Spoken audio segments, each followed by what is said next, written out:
Ballot वरती मतदान पाहिजे आहे का? जोरात सांगा, पवाराला ऐकू गेलं पाहिजे, मोठ्यानं बोला. नाही ना? ईव्हीएम वरती तुम्ही महायुतीच्या बाजूने मतदान केलंय का? कोणी कोणी केलंय हात वर करा. कोणी कोणी केलंय हात वर करा, जरा कळू दे. हात जरा थोडा वेळ धरा. हा, आणि म्हणून आम्ही ठरवलं की मार्कडवाडी गावामध्ये गेलं पाहिजे. महाराष्ट्रामध्ये आणि देशामध्ये मार्कडवाडी पॅटर्न.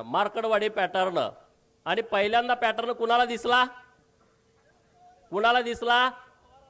अरे हे माझं रक्ता मांसाचं गाव आहे, माझ्या पै पाहुण्यांचं गाव आहे. 90% इथं धनगर समाज राहतो. आणि मग माझी जबाबदारी वाढली की अरे धनगरांनाच पुढं काय केलं, की म्हणजे या महाराष्ट्रातला धनगर समाज लोकशाही